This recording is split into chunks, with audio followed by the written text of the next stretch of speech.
she's right, like it or not.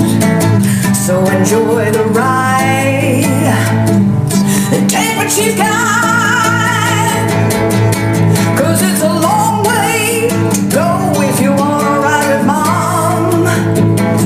Just enjoy the ride. Hey, this is Vashti coming to you from Vashti's house. Small talk number 30. I am not driving right now, but I did go on a drive. My husband and I drove to the beach, and here it's actually really rainy outside, and then a car pulled up so we can't even see the beach. It's very rainy outside, so we did go on a little walk, but we're basically sitting in the car reading books, and he had bought me this book called The Man Who Talks with Flowers, and it's the story of Dr. George Washington Carver, and he was an early American agriculturalist scientist. He was African American around the turn of the century, and there's a poem in here that's one of his favorites. The author is anonymous, but this poem really spoke to me. It really resonated with me right now. My husband and I are in our late 50s, and we're actually just getting ready to start a whole new adventure at this late in the game. And we were talking the other day about how terrified we are. And I remember, part of the reason why we're terrified is because we've done this before. And when we were young and we were starting out and we would try new things and start businesses, we lost so much. There are decisions we made, we lost money, we lost opportunities, we've even lost our businesses. And every time something like that happened, we felt like idiots. We felt so stupid. We felt like we were the only ones that couldn't do it, and that we were somehow flawed or broken.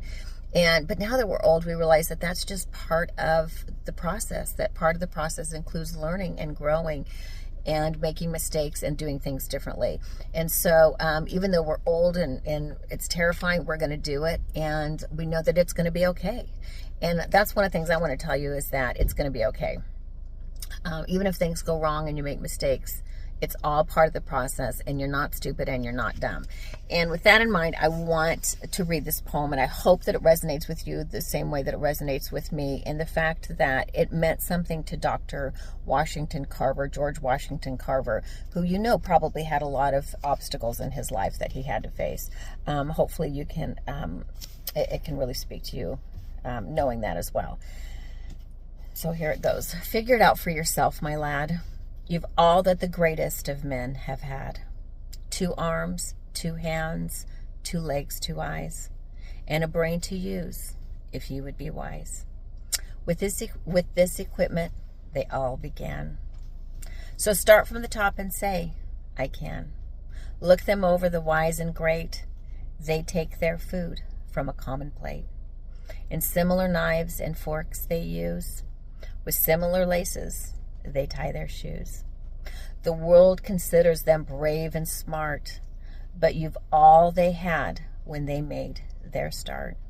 You can triumph and come to skill. You can be great if only you will. You're well equipped for what fight you choose. You have arms and legs and a brain to use.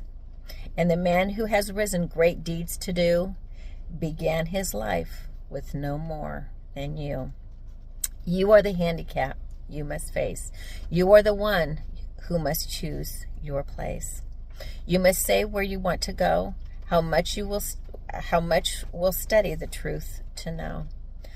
God has equipped you for life, but He lets you decide what you want to be. Courage must come from the soul within. The man must furnish the will to win. So figure it out for yourself, my lad. You were born with all that the great have had. With your equipment, they all began. Get a hold of yourself and say, I can. This is Vashti coming to you from Vashti's house. Hope you have a great day and make yourself at home.